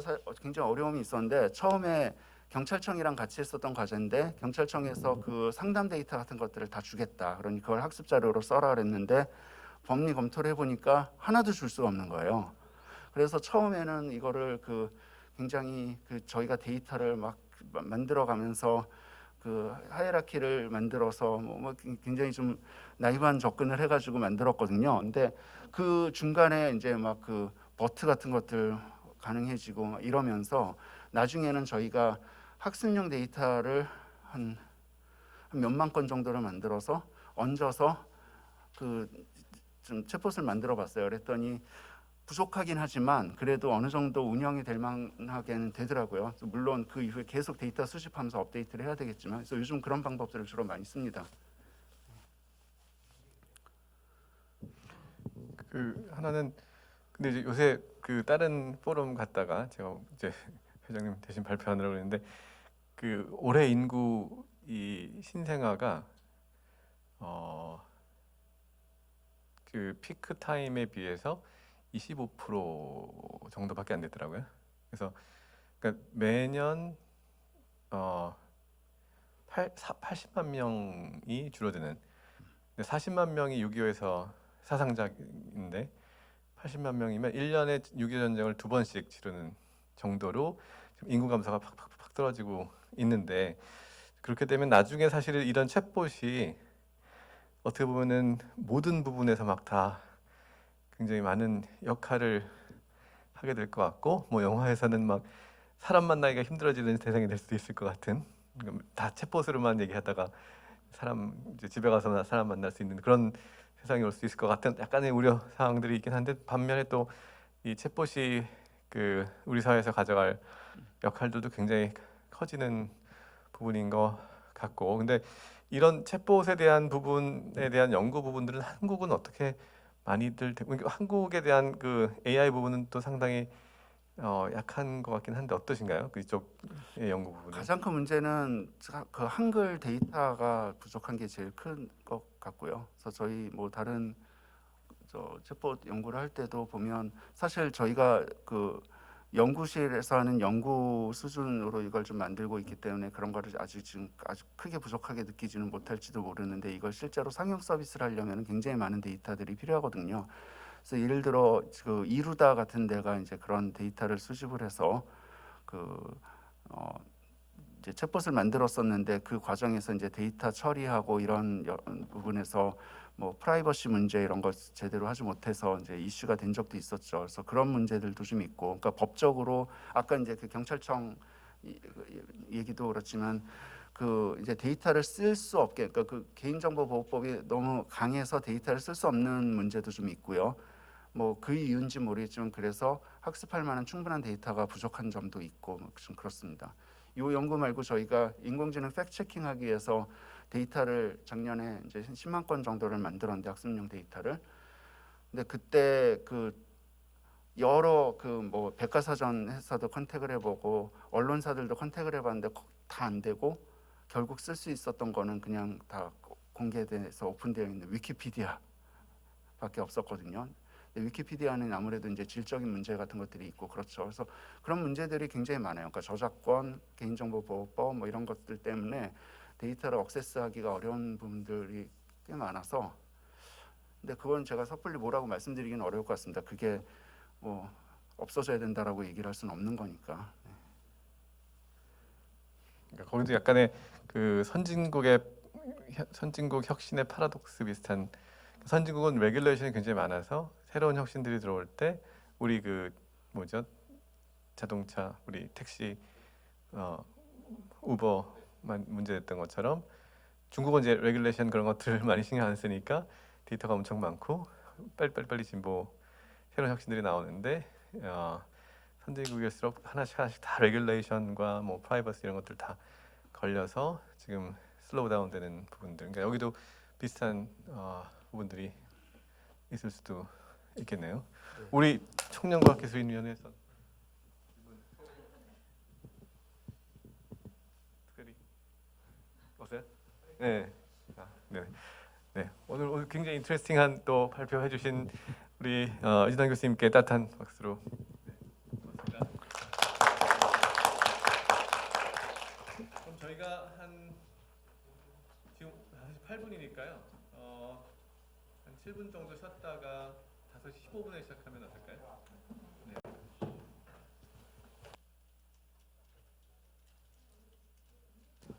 네, 그러면 우리 두 번째 세션 우리 권순일 본부장님 그 발제를 또 듣도록 하겠습니다. 우리 따뜻한 박수로 권순일 본부장님.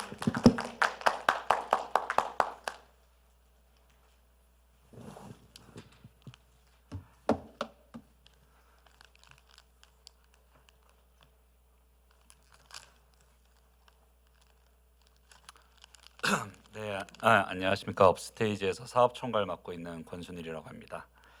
네, 오늘 제가 이제 이 훌륭하신 분들 앞에서 말씀드리게 되어서 되게 영광스럽고요. 제가 어떤 주제로 말씀을 드리면 좀 도움이 될까 좀 고민을 했어요.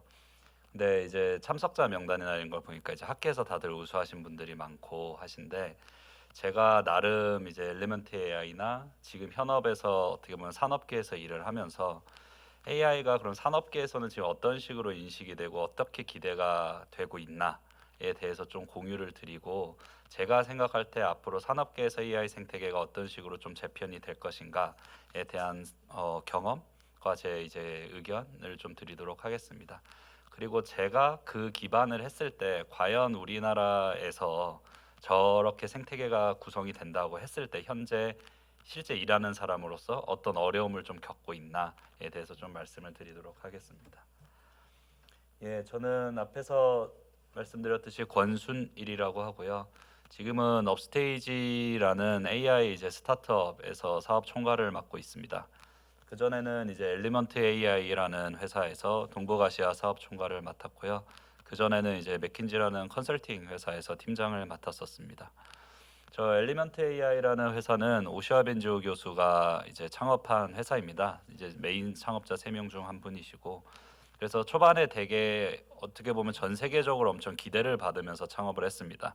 그래서 뉴럴넷의 그래도 3대 어떻게 보면 갓파더라고 불리는 분이 창업을 하니까 뭔가 엄청나게 대단한 이제 성과를 낼 줄로 이제 기대를 다들 했죠.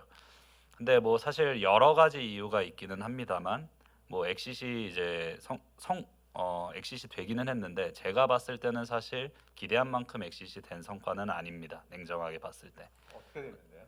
엑시시 그 발표로서는 2,500억 원 정도에서 이제 아마 됐고, 그리고 이제 뒤에 이제 그 스톡에 대한 것들 별도 옵션하면 한 3천 몇백억 수준으로 제가 알고 있는데, 사실 투자를 2천 몇백억 가까이를 받은 회사기 때문에 3년 동안 그 정도 밸류에이션에서 사실 엑시시 됐으면 사실 거의 실패라고 저는 봐도 무방한 거라고 봅니다. 사실 이제 엑시시 될 때도 그동안 3년 동안 만들었던 사업에 대한 이제 밸류에이션보다는 거기에 있는 오시아 벤지오 교수 사단과 캐나다 이제 우수 창업자들하고 우수 인력들이 많이 모여 있으니까 그거에 대한 이제 값어치로 이제 사실 엑시시 됐었습니다. 뭐 사실 그 이유는 여러 가지가 있는데요. 그거는 제가 그냥 마지막에 좀 그냥 말씀을 드리도록 하겠습니다. 그래서 제가 오늘 좀 말씀드릴 거는 그러면 AI 제가 이게 세 개를 다 말씀을 드리려고 해요. 그래도 여전히 AI가 예전에 퍼스트, 세컨드 윈터 대비해서는 서드 윈터가 올 것 같지는 않다. 그래도 아직도 희망적이다. 근데 두 번째는 그럼에도 불구하고 아직 산업계에서 밸류를 많이 보여주지는 못하고 있다. 어려움들이 있기 때문에. 그럼 그 어려움들을 극복하는 방향으로 갔을 때 생태계가 어떤 식으로 구성이 될 것 같다에 대한 이제 의견을 말씀드리도록 하겠습니다. 네, AI는 뭐 여기 계시는 분들이 저보다 훨씬 잘 알죠. 저는 참고로 그 AI 엔지니어 쪽 백그라운드는 아닙니다. 저는 그렇기 때문에 어떻게 보면 기술적인 거는 훨씬 더 잘 아실 거고 역사 같은 거 훨씬 잘 아실 텐데 지금 이제 두 번의 겨울을 지나고 세 번째 붐이 이제 AI에서 일고 있죠. 첫 번째 겨울이 온 이유는 그냥 하드웨어 문제였습니다. 순수하게 하드웨어 성능이 안 돼서 왔었고 두 번째는 하드웨어 성능적인 문제도 여전히 있긴 했었지만 그것보다는 ROI, 그러니까 리턴 온 인베스트먼트, 그러니까 투자 대비 리턴을 얻기에는 아직 한계가 있다라는 게 이제 전반적으로 느껴졌기 때문에 두 번째 겨울이 왔습니다. 물론 이 두 번째 겨울이 지날 때 금융 쪽 어떻게 보면 바로 머니밸류로 꽂히기 쉬운 금융 쪽에서는 전통적인 데이터 사이언티스트, 데이터 애널리틱에서 물론 성과들을 많이 보였죠. 하지만 그게 전방위 산업으로 확대되지는 못했었습니다. 그 당시에. 그리고 저희가 이제 2000년대 어떻게 보면 2010년 어떻게 보면 뉴럴넷 나오면서 더 붐이 많이 일었죠. 이제 기대도 많이 일어나고 그때 이제 다양한 이유로 사실 기대가 많이 됐습니다. 뭐 당연히 신기술의 아까 어떻게 보면 영상 예시 보여준 것처럼의 충격들도 있지만 앞에 말했던 이제 현실적인 문제들이 진짜 눈에 보이게 풀리는 게 보였습니다.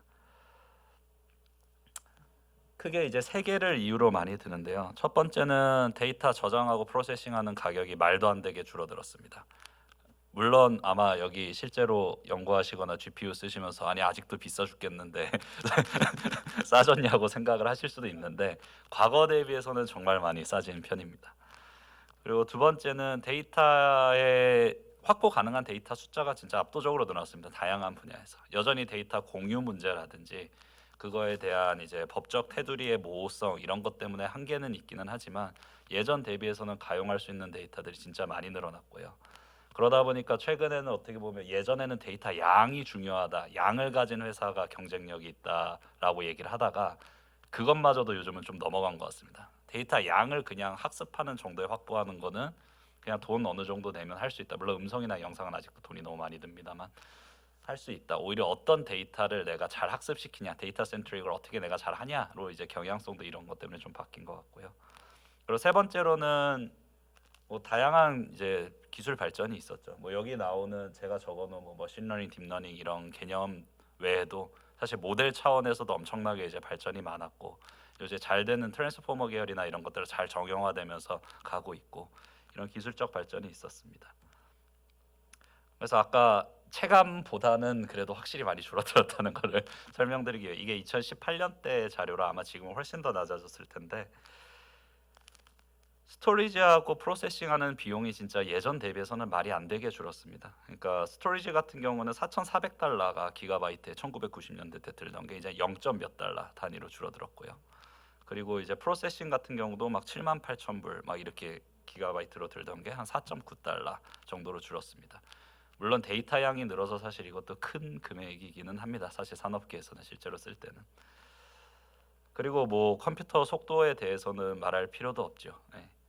그래서 어떻게 보면 하드웨어적인 기반 환경이 예전 대비해서 많이 좋아진 것은 사실이다.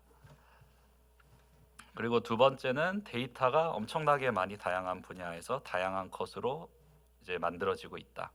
그리고 제가 볼 때 이게 단순히 타블로 데이터뿐만이 아니라 언스트럭처 데이터들이 너무 많이 만들어지고 있어가지고 AI한테는 정말 이거는 기회라고는 봅니다. 특히 딥러닝 계열이 사실 아직까지는 ROI가 그나마 나오거나 인간이 못하는 영역을 한다라고 느끼는 건 사실 언스트럭처 데이터라고 저는 느끼는데 스트럭처 데이터는 사실 대부분 유즈 케이스를 저희 고객사들하고 논의를 해도 결론은 사실 딥러닝을 쓰지 않차로 많이 가요. 그러니까 전통적인 ML이나 데이터 사이언티스트 하는 게 ROI가 나오겠다. 옆에서 여기 보시듯이 비정형 데이터가 만들어지는 양이 엄청나게 많습니다. 그러니까 저 데이터로 뭘 할지는 사실 그거를 쓰는 도메인에서 더 결정을 잘하겠지만 어쨌든 저 데이터를 활용하고 싶은 욕구는 모든 산업에서 확실하게 늘어나고 있는 추세입니다. 네, 그리고 이거는 뭐 제가 감히 말씀드릴 건 아닌데 어쨌든 알고리즘이 많이 발전했다. 네입니다.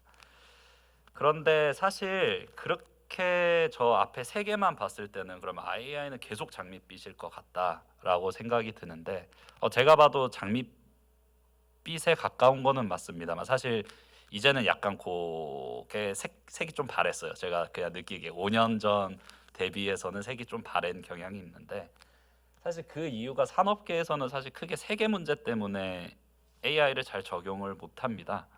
하나는 인하우스로 대부분 이제 그러니까 내재화해서 많이 하시려고 하는데 아직 그러고 생태계가 막 외주 주고 막 이럴 환경이 잘 안 구성되어 있기 때문에 근데 내재화해서 하려고 하면 유즈 케이스에 사실 경중에 상관없이 인력이 많이 필요합니다. 우수한 인력이.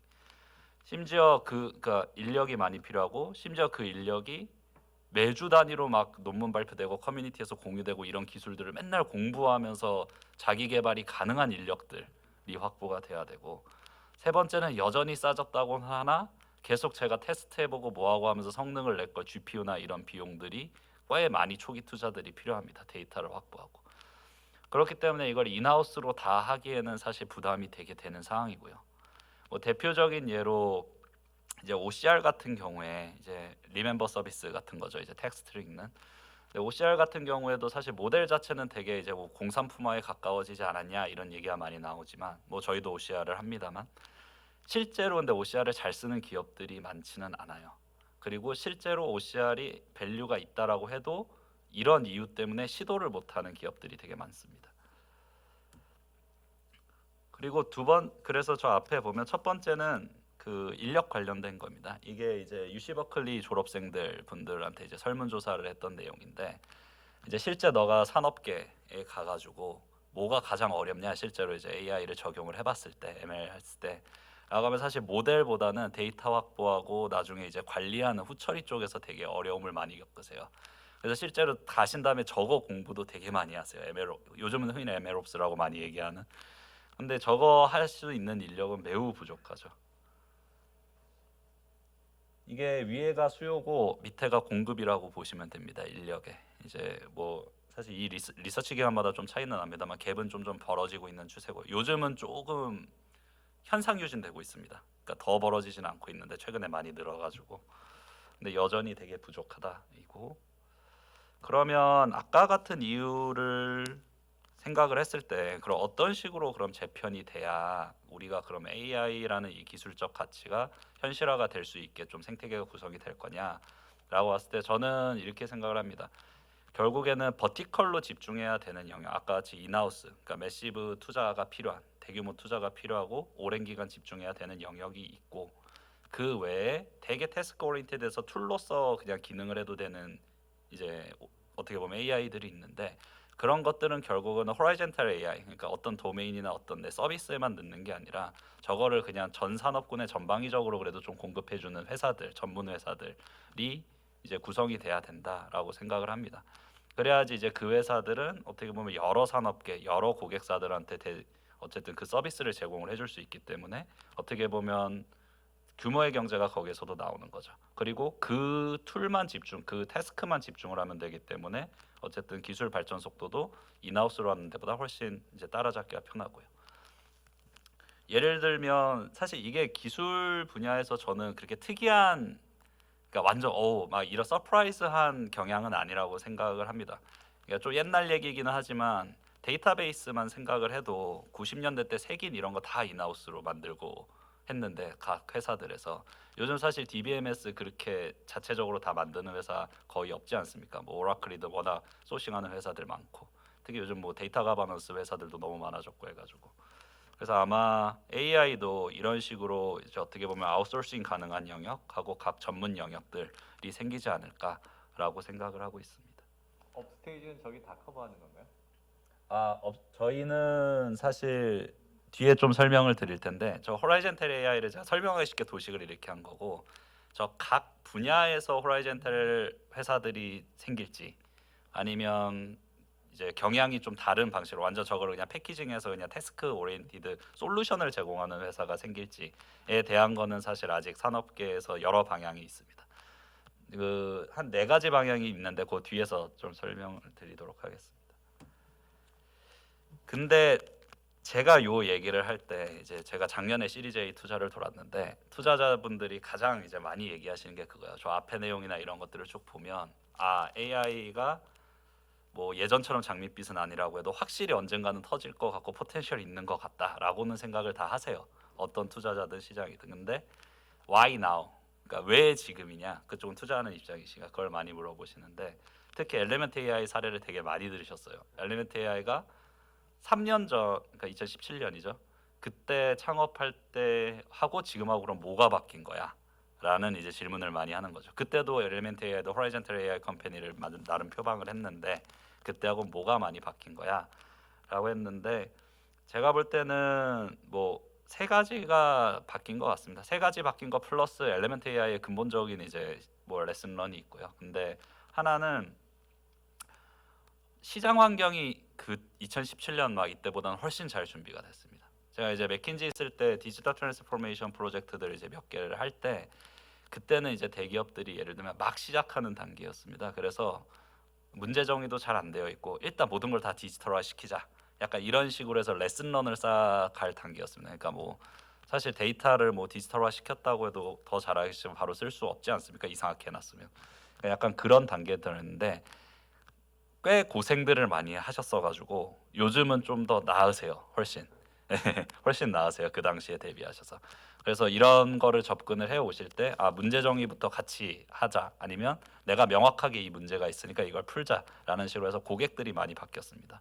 그리고 고객들이 그거를 서포트할 수 있는 데이터 플랫폼이나 클라우드에 대한 이제 익숙함도 훨씬 더 많아졌고요. 그리고 두 번째는 뭐 그냥 기술적으로 필요한 데이터 숫자도 많이 줄었고요. 그리고 세 번째로는 실제로 뭐 비즈니스 모델들은 조금씩 다르지만 성공한 케이스들이 이제 슬슬 나오기 시작했습니다. 어떻게 보면 이제 프론티어들이죠. 뭐 그 사람들의 생각이 나중에 도미넌트해질지는 잘 모르겠습니다만 어쨌든 지금 당장 성과를 보이고 있는 회사들이 좀 보이고 있습니다.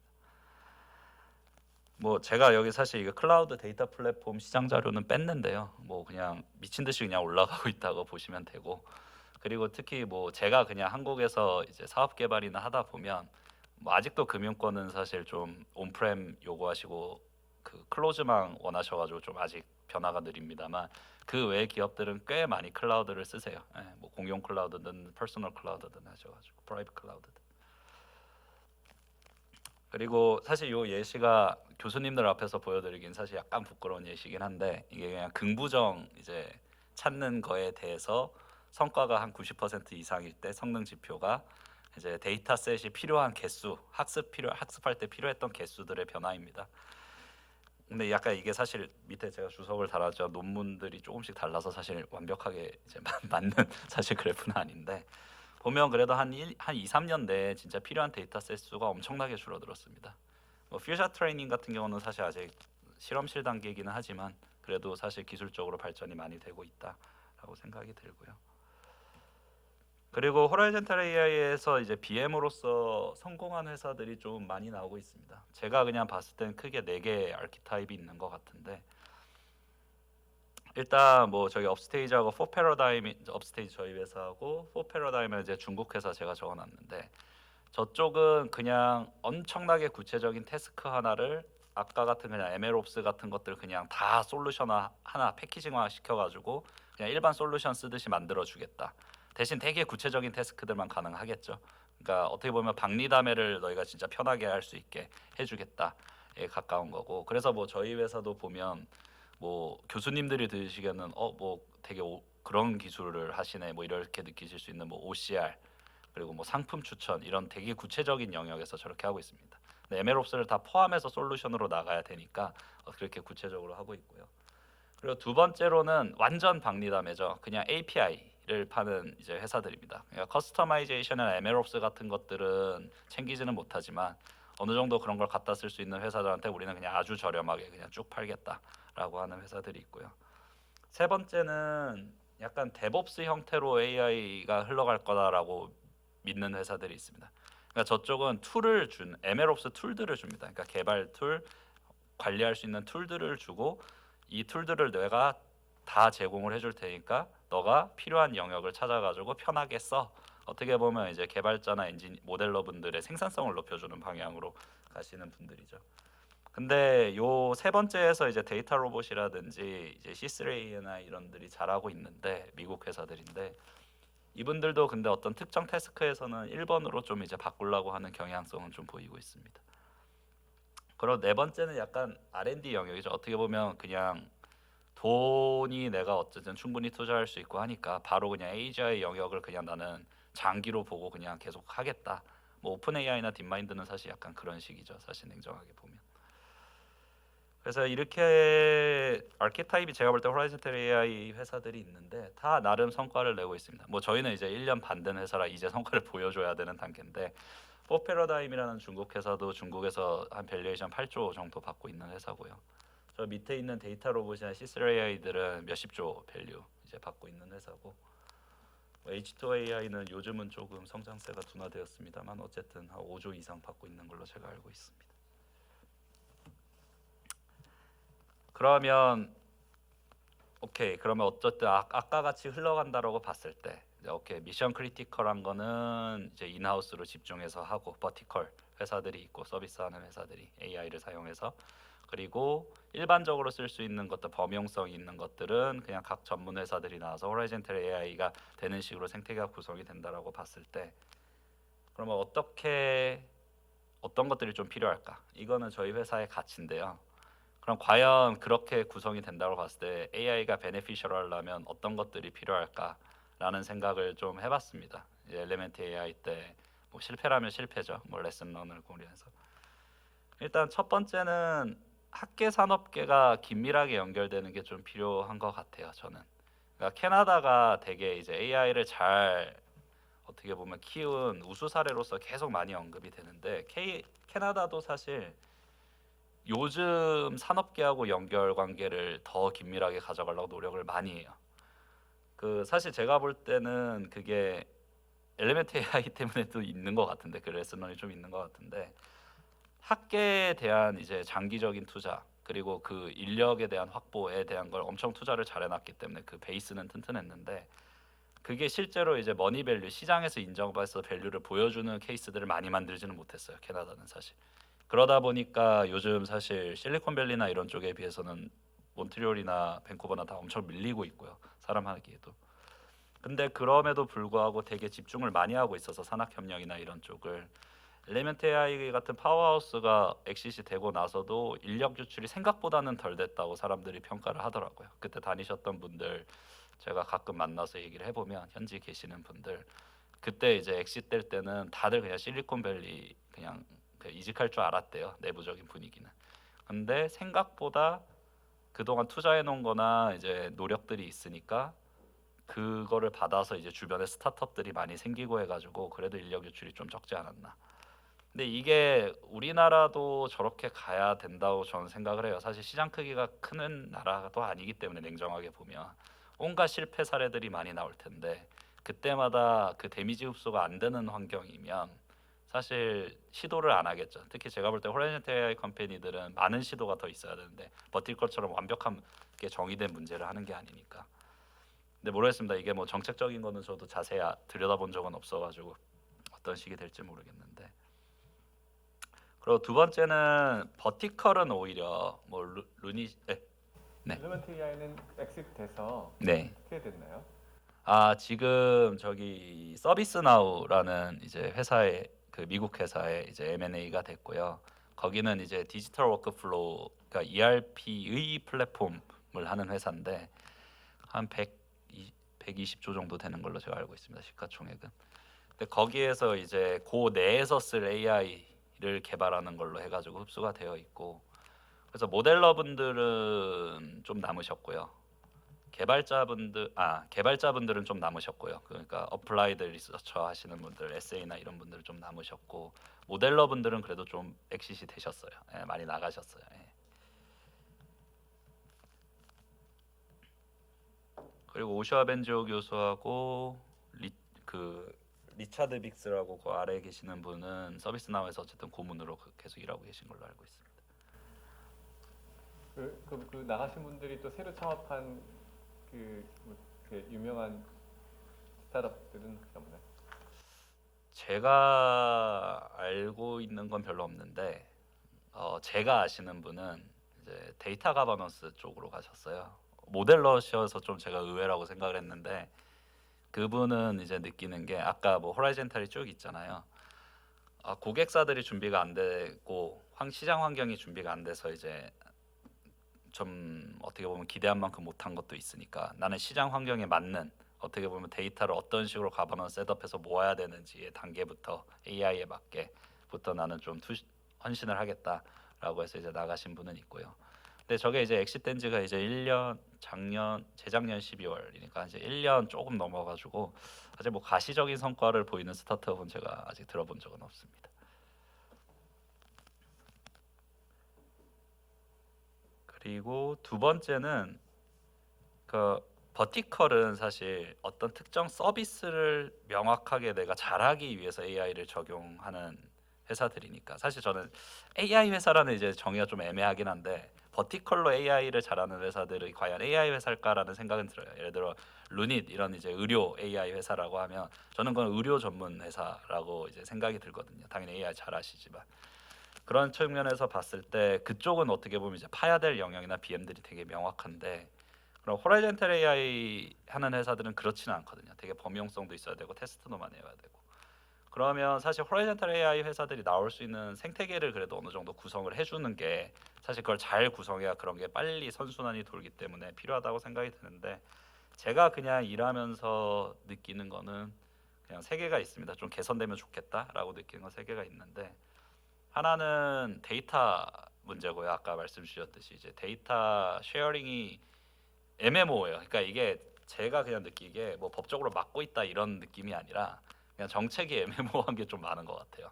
그러니까 개인정보 들어왔을 때 마스킹을 어떻게 해서 주면 돼라고 할 때 이게 나중에 문제가 될까 말까 이런 거에 대한 것도 좀 뭐 판례도 많지도 않고 이래가지고 그럼 호라이젠탈 AI 회사들은 사실 전제 조건이 여러 산업군에 여러 회사를 서브를 하는 게 전제 조건인데 그럼 당연히 데이터를 그쪽에서 이제 뭐 프리트레이닝 모델은 가지고 있겠습니다만 갖다 써야 되는데 그런 게 이제 명확하지 않다 보니까 그런 거에 대해서 이제 논의의 시간을 좀 많이 쓰죠. 그리고 두 번째는 각 부문별로 이제 플레이어들이 좀 나올 수 있는 환경이 구성이 돼야 되는데 이건 사실 저도 답은 없습니다. 이게 왜냐하면 마인드셋 그러니까 기업들 마인드셋하고도 좀 연관이 되는 부분이어가지고 그러니까 내재화들 다들 좋아하시잖아요. 우리나라 다 인하우스 되게 좋아하시는데 모든 기업들 대기업 분들도 그렇고 사실 저는 내재화가 정답은 아니라고 생각을 하거든요. 그러니까 예를 들면 은행이 이제 OCR 많이 쓴다고 OCR을 내재화하겠다. AI 모델러들과 개발자들을 20명씩 뽑아가지고 저는 그게 경영자 입장이라고 하면 되게 멍청한 선택이라고 그냥 생각이 드는데 근데 아직도 뭐 많이 바뀌고는 있습니다만 아직도 좀 그런 게 많아요. 근데 그렇게 되면 문제가 뭐냐면 각 부분별로 집중할 수 있는 회사들이 초반에 크기가 되게 힘들어요. 널처링 되기가 되게 힘든 환경이에요.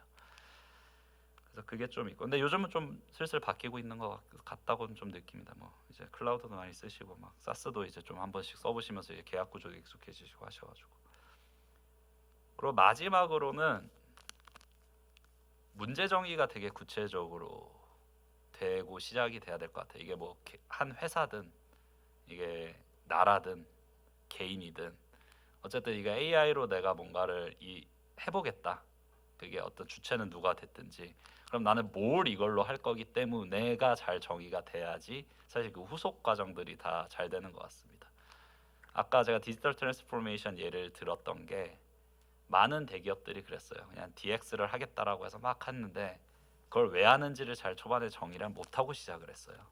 그러니까 돈은 엄청 들이고 뭐 서버 사고 데이터 플랫폼 막 구축하는데 돈 잔뜩 쓰고 디지털화 하는데 사람들 써서 다 해놓고 쓰려니까 이제 못 쓴 거죠. 잘 못 쓴 거죠. 쓸 수가 없는 데이터가 된 거죠. 디지털화만 된 거지. 근데 뭐 우수 사례로는 현대카드 같은 경우에는 제가 봤을 때는 좀 우수 사례인데 거기는 그냥 마케팅에 그러니까 개인화 마케팅을 할 수 있게 우리는 데이터들을 바꿀 거야라는 명확한 목적이 있어가지고 근데 딥러닝은 우리가 어떻게 해야 될지는 잘 모르겠고 데이터 애널리틱을 하기 쉬운 피처들 위주로 우리는 무조건 다 디지털화 해놓는다 라고 해서 영수증 정보나 이런 것들을 그 중간에 한번 다 거쳐 놓으세요. 그래서 활용이 되게 편한 형태로 이미 되어 계세요. 그러니까 그런 게 이제 좀 우수 사례고 제가 볼 때 근데 나라 차원에서도 좀 그런 게 있어야 되지 않을까. 그냥 AI를 잘합시다가 그냥 제가 그냥 느끼기에는 중요하기도 하지만 약간 공허하게 들릴 수도 있다라는 생각을 해요. 요즘에 이제 AI 바우처나 이런 거 지원해 주시면서 사실 데이터 확보나 이런 것들 많이 지원이 있어서 좋기는 한데 그런 것들이 좀 더 구체적으로 있으면 좋겠다라는 생각을 좀 합니다. 제가 엘리멘트 AI가 아까 같이 뭐 그냥 시대의 불운하라고만 얘기하기엔 저는 아닌 것 같아요. 왜냐하면 문제 정의를 잘 못했어요. 엘리멘트 AI는 뭘 해야 될지 잘 몰랐어요. 그 우수한 인력들을 놓고 어떤 비즈니스 모델을 가져가지고 내가 여기에만 집중해야지 라는 거에 대해서 잘 못 정한 것 같아요. 그래서 엑시시 되고 났을 때 사실 뭐 실패한 엑시스는 아닙니다. 사실 사람만 가지고 그 정도 돈으로 엑시시 됐으면 근데 엑시시 됐을 때 구성원들이 뭐가 아쉬웠냐면 실패했어도 되는데 우리가 뭔가를 그냥 딱 정해가지고 해봤는데 안 돼서 실패했다는 완전 거였으면 오히려 전 세계적으로도 그렇게 하면 이 정도 인력과 투자를 해도 잘 안 되라는 케이스 아니면 우리가 해봤는데 레슨은 있다 이런 걸 보여줄 수 있었을 텐데 뭔가 애매하게 모델만 만들다 끝난 게 된 거예요. 그러니까 예를 들면 업스테이지 같은 경우에는 지금 그냥 태스크 완전 그냥 구체적인 공산품이든 말든 그거 완전 솔루션화 시켜서 고객이 코딩이나 이런 거 거의 없게 AI 그냥 쓸 수 있게 만드는 솔루션을 만들 거야를 추구하고 있고 아까 말한 데이터 로봇이나 이런 거는 이건 어차피 데브옵스처럼 나는 흘러갈 것 같아. 그러니까 나는 그냥 개발하거나 유지하는 생산성 좋게 툴들을 난 다 제공을 해줄 거야. 이런 명확한 모델들이 있는데 그런 게 좀 부족했던 것 같다라고 생각이 들고 지금 한국 AI 산업계에 나와 계시는 수많은 회사들도 그거를 좀 잘 정의해야 당연히 성공하면 좋고 설사 나중에 실패해서 피보팅을 해도 남는 자산이 있는 방향일 거라고 좀 생각이 듭니다. 근데 과연 이게 산업계만의 문제는 저는 아니라고 생각해요. 당연히 저희는 이제 모든 인재가 학계에서 수혈이 되는 사람들이고 그 사실 학계나 산업계나 그런 전반적인 생태계에 관한 거는 나라 차원에서 키우는 것도 있고 하기 때문에 그런 문제 정의를 뭘 정확히 해서 밀어붙일까에 대한 거는 뭐 주체가 바뀜에 따라 레벨 오브 디그리는 바뀌겠지만 어느 상황에서도 좀 잘 정의가 되면 좋겠다라는 생각이 듭니다. 네, 제가 사실 뭐 그냥 산업계에서 있는 사람으로서 뭘 설명드릴까 고민을 하다가 이렇게 그냥 준비를 해왔는데요. 뭐 질문 있으시면 자유롭게 주시면 답변 드리도록 하겠습니다.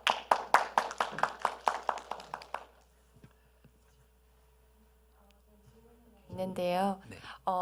지금 대표님 같은 경우도 커리어 관점에서 봤을 때 되게 전형을 많이 여러 가지 하셨잖아요. 네. 요즘 학생들 상담해 보면 이쪽 분야 하고 싶은 학생들이 많은데 전공이 항상 처음부터 이쪽 분야를 시작한 학생들은 아니잖아요. 네네. 그런 애들한테 이쪽 분야를 전공하고 싶으면 이런 거를 해두면 좋다라고 어떤 조언 주실 만한 팁이 있으실까요? 이건 저 순전히 개인 의견인데 저는 사실 딴 거 하다가 일로 왔잖아요. 그냥 딴 백그라운드를 가지고.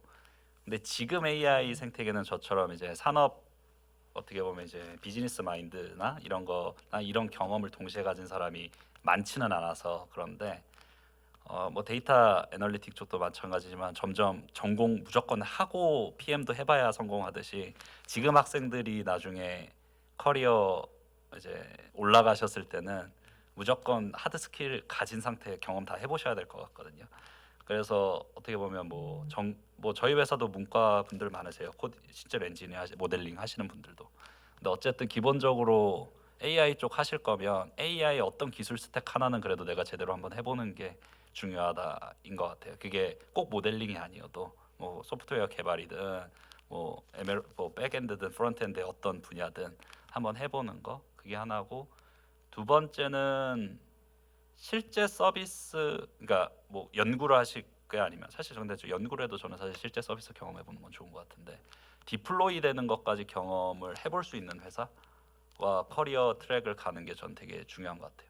지금은 아까 인재 수요 공급 차이가 너무 많이 나가지고 S급 인재나 사실 B급 인재나 대우를 다 잘 받는 시장 환경이에요, 사실. 예.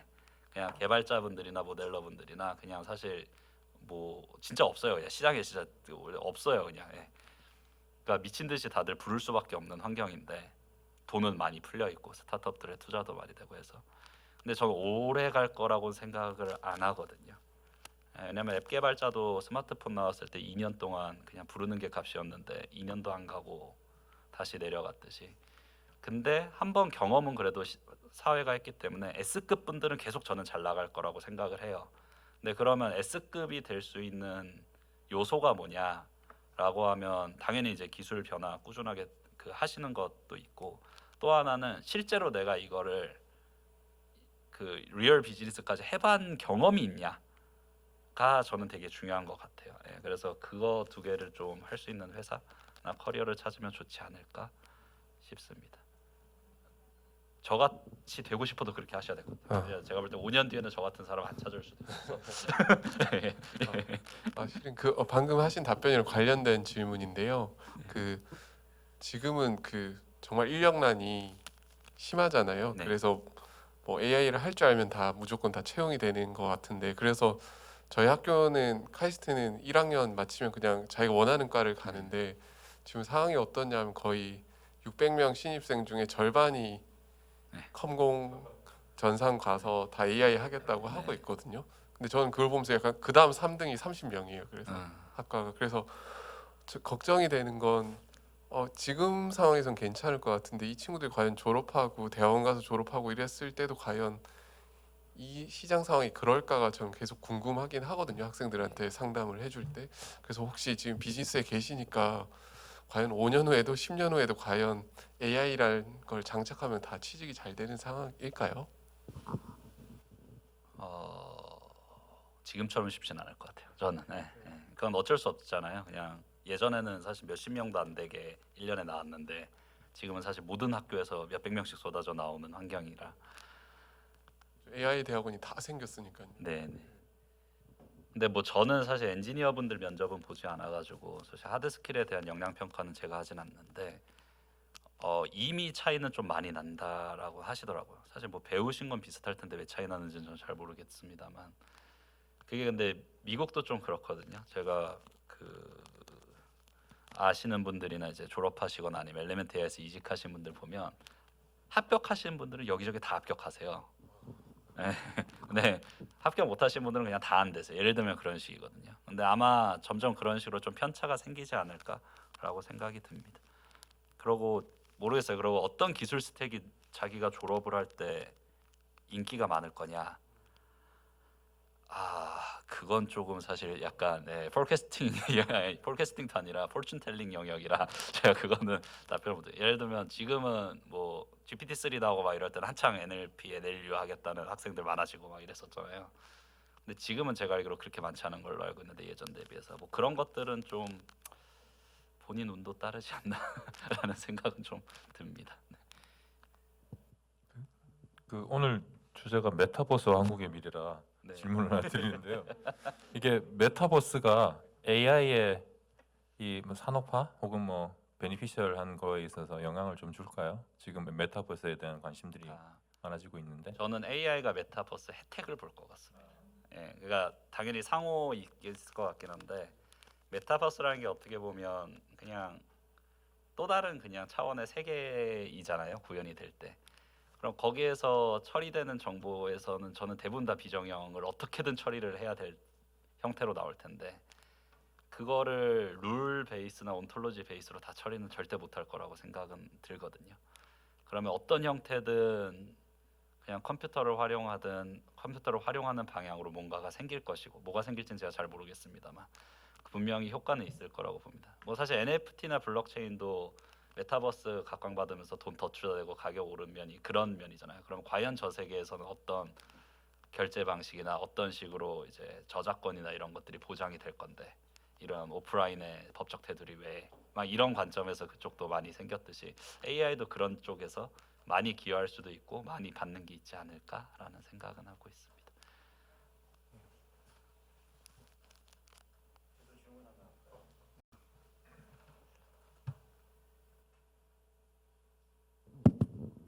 네, 말씀 잘 들었습니다. 그 엘리먼트 AI라는 회사는 어디 있는 회사였어요? 아, 캐나다 몬트리올에 있었습니다.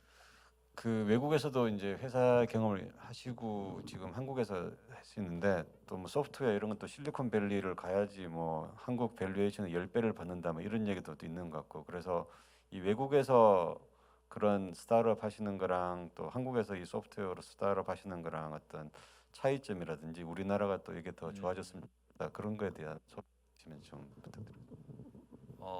사실 저는 인재 차이는 잘 못 느끼겠어요. 그러니까 회사 차원에서의 차이는 날 수 있는데 개개인의 인적 역량으로는 사실 뭐 나중에는 뭐 거기 환경 그 많이 내가 테스트해보고 개발할 수 있는 환경 때문에 벌어질 수는 있겠습니다만 제가 봤을 때 인재에서는 별 차이를 못 느꼈고요. 한국 분들도 충분히 다 훌륭하시고 훌륭하신 분들. 근데 절대적으로 시장 규모에서 오는 차이는 어쩔 수가 없는 것 같습니다. 그러니까 제 예를 그냥 들면 사스를 한다라고 보면 한국은 사스 문화에 익숙하지도 않은데 시장도 되게 작습니다. 그러니까 별로 크지도 않고 근데 미국만 해도 사스 이름도 못 들어본 회사가 매출 몇백억 찍는 경우가 많거든요.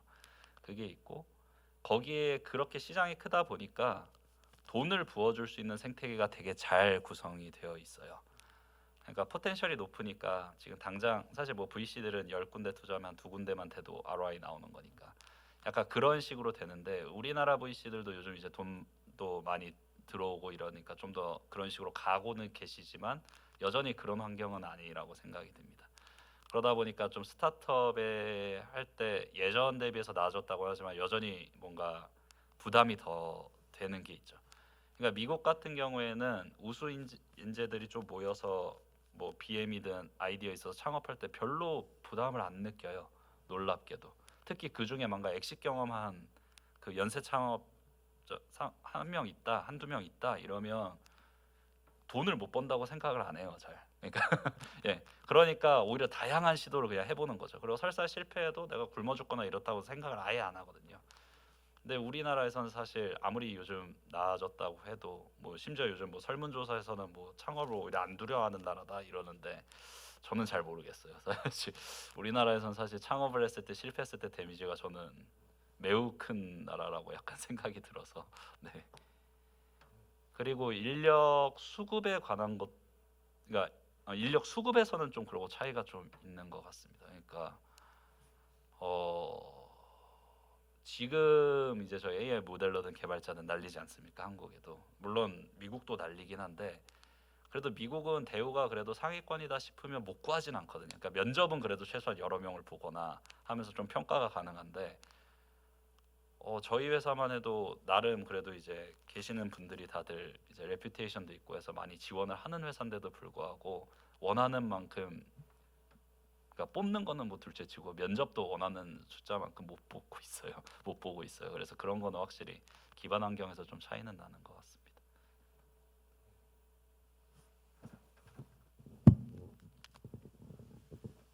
혹시 다른 질문? 네, 오늘 아주 AI의 어떤 산업적인 관점에서 아주 생생한 얘기들을 많이 나눠주셔서 감사드리고요. 하나는 근데 여전히 아직 저희 AI 인력 양성은 AI 대학원 중심으로 되고 있는 것 같아가지고 걱정이 좀 많이 되는 것 같습니다. 사실 이게 그냥 그 기초 선택 과목에서는 필수 과목에서 사실 AI를 해서 그 컨텍스트를 알고 나와서 사실 전 호리존털 AI가 더 사실은 적절하지 않나 생각을 하거든요. 나중에 사실 저희 쪽 우리 기술혁신 관점에서 그거를 GPT라고 얘기를 하는데 General Purpose Technology.